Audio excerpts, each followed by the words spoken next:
আল্লাহ তাআলা বলেছেন যে দোয়াই হচ্ছে ইবাদত। দোয়া এমন একটি ইবাদত, এটাকে তিনি মূল ইবাদত বলেছেন। যদিও আমরা জানি নামাজ অনেক বড় ইবাদত, নামাজের মধ্যে দোয়া আছে, সূরা ফাতিহার মধ্যে দোয়াটাকে মূল ইবাদত বলা হয়েছে এই জন্য যে দোয়া যখন করি আল্লাহ তাআলা তিনি দেওয়ার মালিক, আর আমরা সবাই তার কাছে ফকির। এই সম্পর্কটা পুরো তাওহীদের সম্পর্ক, আবেদ এবং মাবুদের সম্পর্ক। এখানে আল্লাহর কাছে আমরা ফকিরের মতো প্রার্থনা করতে থাকি, তাকে বড় মনে করি, এখানে আসল তাওহীদ ফুটে ওঠে। এই জন্য এটাকেই ইবাদত বলা হয়েছে। আর যারা ইবাদত করে না, দোয়া করে না, তাদের ব্যাপারে আল্লাহ তাআলা কি বলেছেন কোরআনে পাকে সূরা গাফিরের 60 নম্বর আয়াতে বলেছেন যে তিনি বলেছেন যে আমার কাছে তোমরা দোয়া করো, আমি কবুল করে ফেলব। আর যারা অহংকার বশত আমার কাছে দোয়া করে না, তারা জাহান্নামে প্রবেশ করবে অপমানিত হয়ে। তাহলে এই আয়াতে বোঝা গেল যে দোয়া না করা বেশি করে আল্লাহর কাছে এটা অহংকারের লক্ষণ। আল্লাহ মাফ করুন।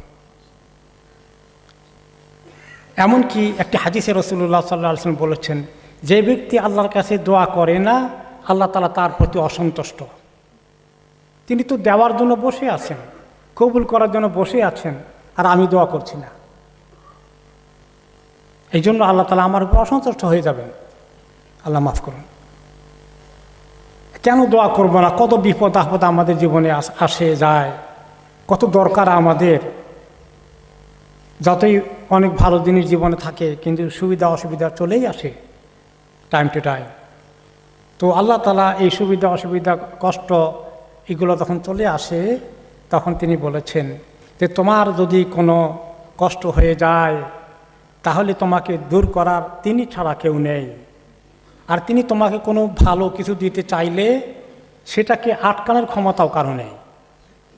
দেওয়ার মালিক এবং সাহায্য করার মালিক, উদ্ধার করার মালিক, তার দান থেকে আমাদেরকে ধন্য করার মালিক তিনি ছাড়া কেউ নয়। একটি হাদিসে তিনি বলেছেন সাল্লাল্লাহু আলাইহি ওয়াসাল্লাম যে আল্লাহ তাআলার কাছে মানুষের পক্ষ থেকে ইবাদতের মধ্যে দোয়ার চেয়ে সম্মানিত কোনো জিনিস আল্লাহর কাছে পৌঁছে না। এটা আল্লাহর কাছে তিনি সবচেয়ে বেশি সম্মানিত বোধ করেন, তখন তিনি আমাদের দোয়া তার কাছে আমরা পাঠাই। এখন এই দোয়া করার ক্ষেত্রে আমাদেরকে কিছু জিনিস নবী করিম সাল্লাল্লাহু আলাইহি ওয়াসাল্লাম আদব শিখিয়েছেন দোয়া করার জন্য, কীভাবে দোয়া করবে। যে একটা হলো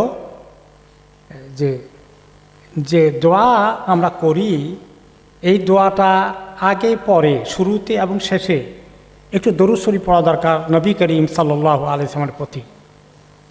তাহলে এই দোয়াটা তাড়াতাড়ি কবুল হয়। আর যতক্ষণ কবুল না করা হয়, যতক্ষণ এই দরুদ শরীফ পাঠানো না হয় দোয়ার আগে পরে, ততক্ষণ দোয়া আকাশ, জমিন এবং আকাশের মাঝখানে লটকে থাকে। কাজে দোয়া কবুল হওয়ার জন্য শুরুতে এবং শেষে একটু এক লাইনের দরুদ শরীফ হলেও পড়ে নিতে হয়। এরপরে আমরা দেখি যে নবী করিম সাল্লাল্লাহু আলাইহি ওয়াসাল্লাম একটি হাদিসে বলেছেন যে লোকেরা দোয়া করে এবং নগদ এটার উত্তর না পেলে মনে করে তার দোয়া কবুল হয় নাই।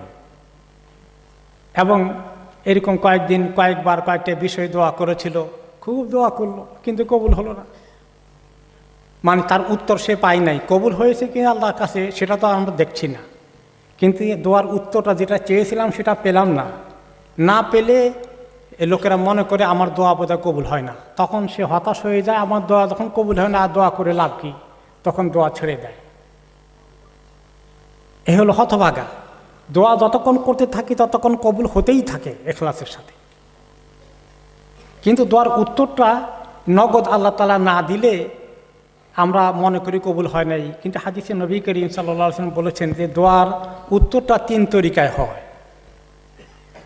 একটা হলো যে আল্লাহ তাআলা যেটা নগদ চেয়েছি দিয়ে দিবেন। কোনো সময় আমরা পেয়ে যাই, আমি অনেক দোয়া করছি পেয়ে গেছি, এটা একটা হতে পারে। আরেকটা হতে পারে যে আল্লাহ তাআলা দিবেন না, এখন সিদ্ধান্ত নিয়েছেন যে আল্লাহ তাআলা এই দোয়ার দ্বারা আরও একটা বড় বিপদ আসার কথা ছিল আমার প্রতি, সেটাকে আল্লাহ তাআলা আটকে দিবেন, অথচ আমি সেটা জানি না। আর আমি মনে করলাম দোয়া আমার কবুল হয়নি, যে এটা চাইলাম এটা তো পাইলাম না, তাহলে মানে কবুল হয়নি। ভুল ধারণা। আর 3 নম্বরে আল্লাহ তাআলা যে দোয়াকে ধরে রাখেন, সংরক্ষিত করে রাখেন তার কাছে, সেটার জবাব আল্লাহ তাআলা দুনিয়াতে না দিয়ে আখিরাতে দেওয়ার সিদ্ধান্ত নিয়েছেন। আর বান্দা যখন আখিরাতে তার বিপদের দিনে এই দোয়ার এত বড় পুরস্কার পাবে, তখন যে আল্লাহর প্রতি সে কত শুকর আদায় করবে যে আল্লাহ দুনিয়ার ছোট্ট জিন্দেগির জন্য একটা ছোট্ট দোয়া করেছিলাম, সেটা আমাকে দেন নাই, তার বিনিময়ে ধরে রেখে আপনার কাছে আখিরাতে দিয়ে জান্নাতে দেওয়ার ব্যবস্থা করে দিয়েছেন। আমরা যে কত বেশি আল্লাহর তখন কৃতজ্ঞ হয়ে যাব। কাজেই খবরদার আমরা যেন মনে না করি আমার দোয়া বোধহয় কবুল হয় না, এটা ঠিক নয়। এবং দোয়া করতে হলে কিছু আদব আছে, তার মধ্যে একটা আদব হলো যে দোয়াটা খুব গোপনে আল্লাহর কাছে দোয়া করলে আল্লাহ বেশি কবুল করেন। যে তোমরা খুব বিনয়ী হয়ে আল্লাহর কাছে নরম হয়ে কান্নাকাটি করে এবং গোপনে বেশি করে আল্লাহর কাছে দোয়া করো। আর গোপনে দোয়া করাটা আল্লাহ পছন্দ করেন। আর বেশি যখন তারা মানুষ প্রকাশ্যভাবে খুব বেশি বড় মাহফিলে বিশাল করে লম্বা দোয়া করে, এগুলোকে হাদিসে আল্লাহ তাআলা কোরআনে বলেছেন এই সমস্ত সীমালঙ্ঘনকারীর দিকে আল্লাহ পছন্দ করেন না। মানুষের বিশ্বাস হয়ে গেল যে আমি গুনাহগার, আমার দোয়া তো বোধহয় কবুল হবে না।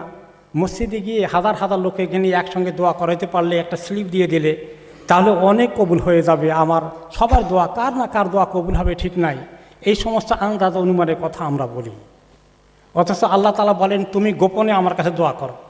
জাকারিয়া আলাইহিস সালামের সন্তান হচ্ছিল না, তিনি আল্লাহ তাআলার কাছে নিদাআন খাফিয়া, খুব গোপনে আল্লাহর কাছে বললেন, সমস্ত উম্মতকে নিয়ে দোয়া করেন নাই। তো কাজে আল্লাহ তাআলা যেটা পছন্দ করেন যে আমি আমার কথাটা মনোযোগ দিয়ে চোখের পানি ফেলে তাহাজ্জুদের সময়, যে সমস্ত সময় দোয়া কবুল হয়, জুমার দিনে আজকে আসর থেকে মাগরিবের ভিতরে, এই সমস্ত সুযোগগুলো কাজে লাগে মনোযোগ দিয়ে দোয়া করলে ওই দোয়াটা আল্লাহর কাছে পছন্দনীয় বেশি, কবুল বেশি হয়। আর একেবারে সবাই স্লিপ দিতে থাকা মসজিদের মধ্যে এই নামাজের আগে জানাজাকে আটকে দিয়ে এতগুলো লম্বা লিস্ট পড়তে থাকা, এই যে একটা কনসেপ্ট তৈরি হয়েছে আমাদের সমাজে, আমাদের দেশে এগুলো চালু হয়েছিল, এগুলোকে আমরা ওখান থেকে এখানে নিয়ে এসে শুধু লম্বা লম্বা লিস্ট পাঠাতে চাই যে যদি জুমার দিনে সবাইকে নিয়ে দোয়া করা হয় এবং দেশে মাইক লাগিয়ে বিশাল বিশাল সমাবেশে ঘন্টা পরে ঘন্টাও দোয়া করা হয়, এগুলো আসলে একটাও সুন্নতের মধ্যে পড়ে না।